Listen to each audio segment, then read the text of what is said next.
श्री कृष्ण। आप सभी का मेरे YouTube चैनल में स्वागत है। रामायण में एक प्रसिद्ध चौपाई है, कहते हैं बिनु हरि कृपा मिलहि नहीं संता, अर्थात भगवान की कृपा के बिना संतों का साथ नहीं मिलता। जब भगवान कृपा करते हैं तभी मनुष्य को संतों का दर्शन, उनका सानिध्य प्राप्त होता है। आप किसकी संगति में रहते हैं, आपका मित्र कौन है, कैसा है, यह बात बहुत ही महत्वपूर्ण होती है, क्योंकि संगति का प्रत्यक्ष प्रभाव होता है। एक कसाई के घर पलने वाला मिट्ठू दिन भर पिंजरे में मारो कूटो कहता है। इसके विपरीत एक संत या सज्जन व्यक्ति के घर पर पलने वाला पिंजरे में बंद मिट्ठू दिन भर राम राम इस मधुर कर्णप्रिय राम नाम का कीर्तन करता रहता है। इस उदाहरण से यह बात स्पष्ट हो जाती है कि अच्छे लोगों का साथ और उनसे मित्रता करने से मनुष्य का जीवन कल्याणकारी हो जाता है। श्रीमद् भागवत में भगवान के दशावतार की कथा आती है। इसके साथ ही इसमें अनेक राजाओं तथा ऋषि मुनियों की कथा भी हमें सुनने मिलती है। आज मैं आप सभी को महर्षि सौभरी की कथा सुनाने वाली हूँ। इस कथा के माध्यम से आप जानेंगे कि कैसे सांसारिक जीवन से दूर जल के अंदर तप कर रहे ऋषि एक कामी मछली के संगत में रहने से कैसे उनका ध्यान तप से भंग हो जाता है। कथा इस प्रकार है।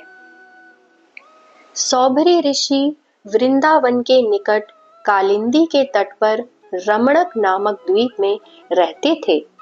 ये सदा जल के भीतर समाधि लगाकर तपस्या करते थे। एक बार जल के भीतर ही भीतर उनकी समाधि भंग हुई। वहां उन्होंने देखा एक मत्स्य अपनी स्त्री के सहित बड़े सुख से विहार कर रहा है। आंखों के जरा से कुसंग ने अपना असर डाला। उसी समय ऋषि के मन में संकल्प उठा कि देखो ये जलचर जंतु होकर कैसा सुख भोग कर रहे हैं। हम तो मनुष्य का शरीर पाकर भी इस सुख से वंचित हैं। यह विचार आते ही ऋषि समाधि प्राणायाम सब भूल गए, जल से बाहर निकले। उन दिनों महाराजा मानधाता अयोध्या में राज्य करते थे।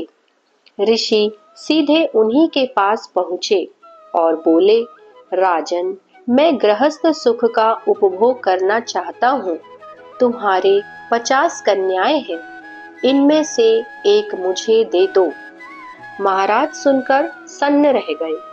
फिर भी बड़ी नम्रता से हाथ जोड़कर उन्होंने कहा, भगवन, मेरी 50 कन्याएं हैं, उनमें से जो कन्या आपको पसंद करे उसे ही आप प्रसन्नता पूर्वक ले जाएं। महाराज ने सोचा, मेरी युवती कन्याएं इन जैसे अति बूढ़े ऋषि को क्या पसंद करने लगेंगी। जब वे पसंद ना करेंगी तो ये खुद ही लौट जाएंगे। इस प्रकार मना भी नहीं करना पड़ेगा और ऋषि भी नाराज ना होंगे। महर्षि सर्वज्ञ थे, उनसे भला कोई क्या छिपा सकता है। वे महाराज के भाव को ताड़ गए। तपस्या के बल से वे नई सृष्टि रच सकते थे। उन्होंने झट से अपना रूप परम सुंदर युवावस्था संपन्न बना लिया। रनिवास में जाते ही 50 की 50 कन्याएं उन पर मुग्ध हो गईं। राजा को अब क्या आपत्ति थी। 50 कन्याएं ऋषि को अर्पण कर दी। उन सबको लेकर महर्षि अपने आश्रम पर आए। विश्वकर्मा को आज्ञा दी। बात ही बात में समस्त स्वर्गीय सुखों से युक्त 50 महल बन गए। उनमें सब प्रकार की सुखोपभोग की सामग्रियां थीं। योग बल से 50 रूप बनाकर ऋषि उनके साथ गृहस्थ सुख का उपभोग करने लगे। प्रत्येक के 10-10 पुत्र हुए। उन पुत्रों के भी पुत्र हो गए। बड़ा परिवार होने से भांति भांति के झंझट, भांति भांति की नित्य नई उपाधियां होने लगी। अब तो ऋषि को होश हुआ, अरे यह मैंने क्या किया। तनिक देर विषी मत्स्य का संसर्ग होने से मैं भी विषी बन गया। विषयों के क्षण भर के संग का ऐसा दुष्परिणाम।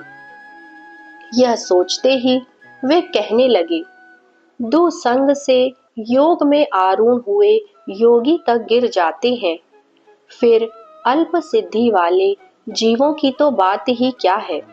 ऐसा विचार कर वे वानप्रस्थ धर्म का पालन करते हुए ब्रह्म में पुनः लीन हो गए। जय श्री कृष्ण। आगे भी ऐसी रोचक भागवत कथाएं सुनने के लिए मेरे चैनल को सब्सक्राइब कीजिए, वीडियो को लाइक और शेयर भी कीजिए। धन्यवाद।